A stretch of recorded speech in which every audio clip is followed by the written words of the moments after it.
அதனால் இங்கே எல்லாருமே எனக்கு புதுசு இல்லை, எல்லாருமே ரொம்ப வருஷம் எனக்கு தெரிஞ்சவங்க தான். அதே மாதிரி கேமராமேன் சார், நான் வந்து ஷூட்டிங் லொக்கேஷனுக்கு 1 or 2 days தான் போனேன். ஸோ அவ்வளோ க்ளோஸ் ஆனார்.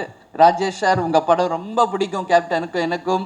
Jawahar sir, all the best, ஜெயிக்கிறோம் நம்ம அப்படின்றத இப்போ சொல்கிறேன். கல்கி, உனக்கு நல்ல ஃப்யூச்சர் இருக்கு, உனக்கு சொல்கிறேன்னா ஆல் த பெஸ்ட். ஏன்னா காமெடி பிரமாதமாக பண்ணியிருக்காரு. பொன்ராம் சார் வந்து ப்ரொடியூசரும் மூவி பார்க்க என்னை அழைச்சாங்க. அப்போ நான் போய் பார்த்தேன் படத்தை. நீங்கள் பார்த்துட்டு அதை சொல்லணும். ஆஸ் எ மதர் நான் வந்து சொல்லலாம், அம்மா இல்லை அதனால் சொல்கிறாங்கன்னு. ஆக்சுவலி உண்மையிலேயே இந்த படம் குடும்பமாக போய் தியேட்டரில் கொண்டாட வேண்டிய ஒரு திரைப்படமாக நிச்சயம் தமிழக மக்கள் இதை வந்து அங்கீகரிப்பாங்கன்றதுல மாற்று கருத்தில்லை.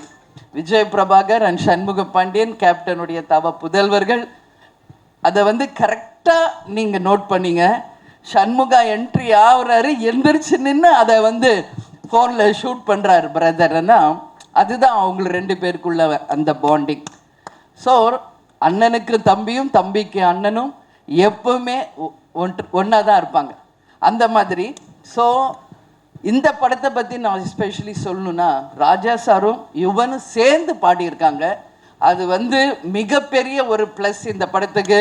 ஒரு அம்மா பாட்டு சென்டிமெண்ட்னாலே அது ராஜா சார் பண்ணாதான் அது எல்லாருக்கும் விரும்புவாங்க. அந்த பாட்டு யுவனும் ராஜா சார் இணைந்து பாடியிருக்காங்க. நான் வந்து யுவன்கிட்ட இப்போ கூட அங்கே ரூமில் மீட் பண்ணுறப்போ சொன்னேன், ஏன்னா யுவன் இப்போ இங்கே இருக்கிறது இல்லை, அவர் துபாய் ரொம்ப பிஸியாக இருக்கார். ஸோ நம்ம வந்து டைரெக்டாக பார்க்க முடியல. அதனால் இப்போ தான் நான் யுவன் பார்த்தேன். அப்போ சொன்னேன், யுவன் எக்ஸ்ட்ரானரி, நீங்கள் மியூசிக்கும் பண்ணியிருக்கீங்க, பேக்ரவுண்ட் மியூசிக்கும் பிரமாதமாக இருக்குது, ரொம்ப ரொம்ப நல்லா பண்ணியிருக்கம்மா அப்படின்னு மனசார நான் யுவனை பாராட்டினேன். அதே மாதிரி தான் சரத் சார், உண்மையான மாமா எங்கே நிற்கிறாரு, ஆனால் படத்தில் மாமாவும் மச்சானும் நீங்கள் பண்ண லூட்டியை பார்த்தா உண்மையிலேயே நான் அப்படி சிரித்தேன். அந்த படத்தை பார்த்து பயங்கரமான கெமிஸ்ட்ரி 2 பேருக்குமே ஒர்க் அவுட் ஆகிருக்கு. எக்ஸ்ட்ரானரியாக 2 பேருமே ஹார்ட் ஒர்க் பண்ணியிருக்கீங்க. துப்பாக்கியை பிடிங்க பாண்டி அண்ட் சொல்கிறதுலே தெரியும் அந்த அளவு ஒரு பாண்டிங் அவங்களுக்குள்ள. முகேஷ் ஒரு சின்சியர் ப்ரொடியூசர், அவர் வந்து யாருக்கும் எந்த டிஸ்டர்ப் பண்ணாமல் மிக பிரமாதமாக இந்த ப்ராஜெக்ட் நல்லா வரணுன்ற ஒரே எண்ணத்தோட இந்த நிமிஷம் வரைக்கும் ஒர்க் பண்ணிகிட்டு இருக்காரு. Mukesh, all the best. நீங்கள் ஃப்யூச்சரில் பெரிய ப்ரொடியூசராக வருவீங்க, அதுக்கு வாழ்த்துக்கள். பொன்ராம் சார், தொடர்ந்து எல்லா படமும்